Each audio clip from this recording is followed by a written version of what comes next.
आज की video kitchen और घर में कुछ ऐसे मसाइल होते हैं जिनको हम हल करने में सोच में पड़ जाते हैं कि हम इनका क्या हल करें। तो आज की वीडियो मेरी इसी बारे में है। पूरी वीडियो को एंड तक देखिएगा, स्किप मत कीजिएगा और इनसे आपकी बहुत बड़ी मुश्किल आसान होने वाली है। बिस्मिल्लाहिर्रहमानिर्रहीम।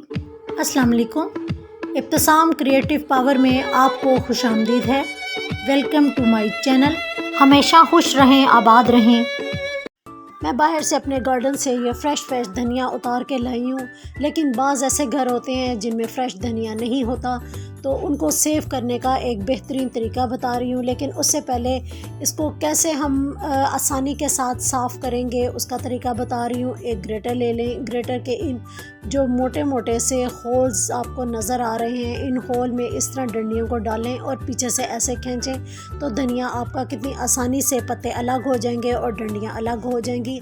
लेकिन अगर आप इस तरह ना कर सकें तो एक और बड़ा अच्छा तरीका है। धनिए की एक डंडी को आप हाथ में पकड़ें और थंब की मदद से इस तरह ऊपर वाले पत्ते को दबा लें और उल्टे हाथ की मदद से इस तरह डंडी को खींचें, तो तब भी आपके पत्ते अलग होके और डंडियाँ अलग हो जाएंगी। इसी तरह मैं इस धनिया को बना लेती हूँ और बनाने के बाद हम इसका क्या करने वाले हैं, इसको हम परमानेंटली अपनी फ्रीज़र में कैसे सेव करेंगे कि महीनों भी ये सेफ़ रहे और आपका धनिया ख़राब ना हो। क्योंकि अक्सर मौसम ऐसा आता है कि जब धनिया जो है हमें बाज़ार से नहीं मिलता या हमारे गार्डन में जब इसकी ग्रोथ नहीं हुई होती, तो तब हम धनिया कैसे बनाएंगे। तो मैंने धनिया को देखें कटर की मदद से बारीक क्रश कर लिया है। क्रश करने के बाद मैं इसको बास्केट में डालूंगी और इसको धो लूँगी। धोने के बाद मैं इसको ड्राई करूँगी। तो इसी प्रोसीजर के साथ मैं धनिया को क्रश कर रही हूँ। देखें कितना बारीक ये क्रश हो चुका है। क्रश करने के बाद अब मैंने इसको धो लिया है। ड्राई होने के बाद देखें इसके तमाम जो लीव्स हैं बिल्कुल अलग अलग हो चुके हैं। अब इनको आप किसी बॉक्स में इस तरीके से सेव कर लें, नहीं तो किसी एयर टाइट पैकेट में कर लें। लेकिन मैं इस वक्त बॉक्स का इस्तेमाल कर रही हूँ और इसमें रख के धनिया को हम डीप फ्रीज़र में रख कर सेव कर लें। आप महीना भी डीप फ्रीज़र में रखेंगी तो आपका धनिया इसी तरह से ही ग्रीन रहेगा और जब भी यूज़ करना होगा थोड़े से पत्ते डालें और आपका धनिया बिल्कुल उसी तरीके से खुशबू वाला और फ्रेश लुक देगा। आज मेरे हाथ में क्या है, कुछ बहन भाइयों को पता भी चल गया होगा कि मेरे हाथ में क्या है। ये एक बड़ी ज़बरदस्त चीज़ है और ख़ास तौर पर ये विंटर के मौसम में एक तोहफे से कम नहीं है और ये आती भी इसी मौसम में ही है। तो ये है ऑर्गेनिक हल्दी टर्मरिक। तो ये मैंने ले ली है और इसको मैं किस तरीके से सेव करने जा रही हूँ और क्यों करने जा रही हूँ, तो हम चलते हैं अपने किचन में। अगर तो मैंने हल्दी को पाउडर फॉर्म में लेकर आना होता तो मैं क्या करती कि इसको पूरा बॉईल कर लेती। बॉईल करने के बाद इसके छिलके जो है ऊपर से हल्के से साफ़ करती और साफ़ करने के बाद इसके बारीक स्लाइस करने के बाद इसको ड्राई कर लेती। लेकिन धूप नहीं आ रही और धुंध भी ज़्यादा है, तो क्या होता है कि हल्दी को फंगस लगने की वजह से हमारी हल्दी सारी ख़राब हो जाती है। तो मैं आज इस दफ़ा हल्दी इस तरीके से सेव करने जा रही हूँ, तो मैंने कहा यह तरीका आपके साथ भी शेयर करूँ। तो हल्दी को मैंने इसी तरीके से ही जिसके बारीक छिलके उतार लिए हैं, कोई तेज़ नाइफ़ लें तो जो बारीक छिलके उतारे, इससे ये होगा कि आपकी जो हल्दी है वो बिल्कुल वेस्ट नहीं होगी और छिलके भी देखें कितने बारीक उतरे हैं और हल्दी भी हमारी ज़ाया नहीं हुई। इस तरह हल्दी के बारीक से हम स्लाइस करेंगे, तो बिल्कुल बारीक स्लाइस। इन स्लाइस को आप चॉप करने के बाद भी अगर हंडिया में डाल लेती हैं तो ये बहुत ज़्यादा टेस्टफुल होते हैं। लेकिन हम इसको स्लाइस इसी तरीके से सेव करने जा रहे हैं। ये जो बारीक स्लाइस मैंने किए हैं इसको मैंने बॉईल नहीं किया बल्कि ऐसे ही रहने दिया है। जिस तरह आप ये देख रहे हैं कि ये स्लाइस मेरे पास मौजूद हैं, इसको मैंने धो लिया है। धोने के बाद मैं इसको ड्राई कर लूँगी। अब एक प्लेट पे मैंने थोड़ी सी दालचीनी ली है, थोड़े से लौंग लिए हैं, थोड़ी सी हल्दी और थोड़ा सा अदरक है जिसके बारीक स्लाइस अलग किए हुए हैं। अब इसको हम पानी में डालेंगे और डालने के बाद अपने चूल्हे पर हम इसको चढ़ा देंगे और इस तरीके से हम इसको अच्छे तरीके से बॉईल करेंगे। तो ये बिल्कुल मिरेकल वाटर आपका बन जाएगा जो कि आपकी पूरी फैमिली के लिए बहुत ज़्यादा फ़ायदेमंद है।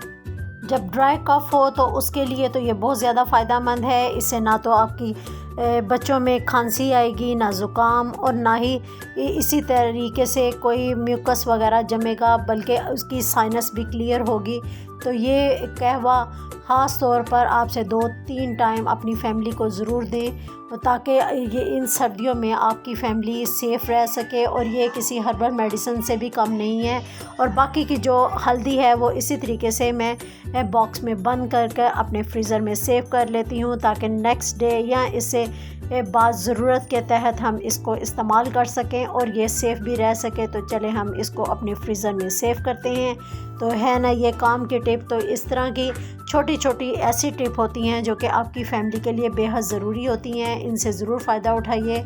अब जो शूज़ हैं आजकल के वो ज़्यादातर लेसेस वाले आ रहे हैं, लेकिन क्या होता है कि लेसेस वगैरह बंद करने में अक्सर बहुत ज़्यादा मुश्किल होती है। बाज़ औक़ात तो बच्चों को इसके बंद करने का तरीका ही नहीं आता कि हम एक साइड से लेसेस को फ़ोल्ड करें, दूसरी साइड से फ़ोल्ड करें, या इसकी हम नॉट कैसे बांधें। तो देखें, इसकी नॉट इस तरीके से बांधी जाएगी कि छोटे से छोटा बच्चा भी इसको आराम से बांध सकेगा। तो इसको क्या करेंगे कि एक नॉट तो मैंने इसकी लगा दी है। लगाने के बाद इस तरीके से इसको फ़ोल्ड करें।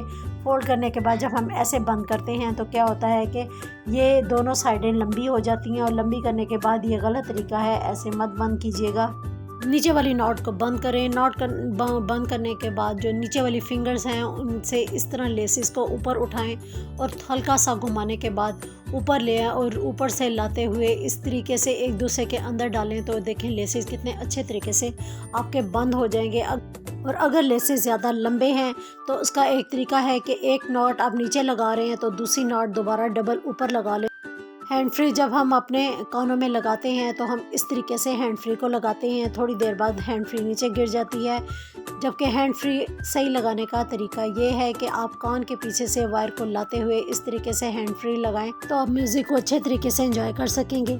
विंटर में कपड़ों को ऑर्गेनाइज़ करना एक बहुत बड़ा मसला होता है।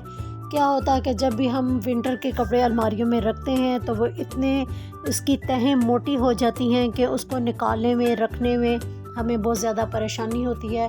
तो हम क्या करते हैं, आधे कपड़े निकाल कर अपने बॉक्सेस में बंद करके रख देते हैं। तो यहाँ कहीं हम ऐसी जगह पर रख देते हैं जहाँ पर हमें निकालने में काफ़ी मुश्किल होती है। तो ऑर्गेनाइजेशन के इससे पहले बहुत से मैं आपके साथ तरीके शेयर कर चुकी हूँ, और इससे पहले हमने कई ऐसे ऑर्गेनाइज़र बनाए हैं जिनमें हम अपने कपड़ों को अच्छे तरीके से रख सकें। तो आज एक और विंटर के हवाले से हैक है कि हम कपड़ों को किस तरह छोटी से छोटी तह में समेट सकते हैं। जैसे कि ये कैप है, इसको हम बिल्कुल छोटी सी तह में इस तरीके से समेट लेंगे। इस तरह हमारे टॉप जो अपर्स हैं उनको हम इस तरीके से जो है तय करने के बाद इसकी जो नीचे वाली चीज़ है इस तरीके से इसको जिस तरह एक पिलो कवर चढ़ाते हैं सेम उसी तरीके से अपने अपर को बंद कर देंगे, और इस तरह पूरा अपर इसके अंदर ही समा जाएगा। इस तरह ये होगा कि मूव भी नहीं होगा और आसानी से हमारा एक जगह अलमारी में पूरे ऑर्गेनाइज़र के अंदर आ जाएगा।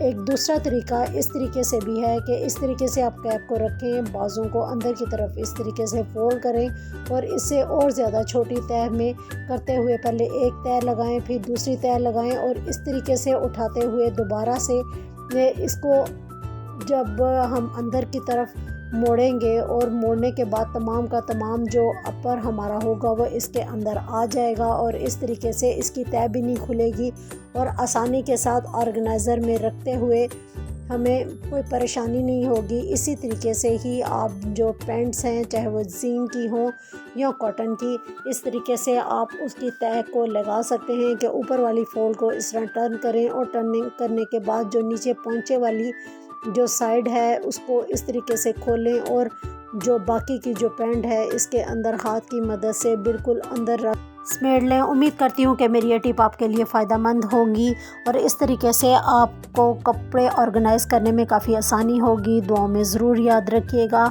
मेरे चैनल को लाइक, शेयर और सब्सक्राइब ज़रूर कीजिएगा। अल्लाह हाफ़िज़।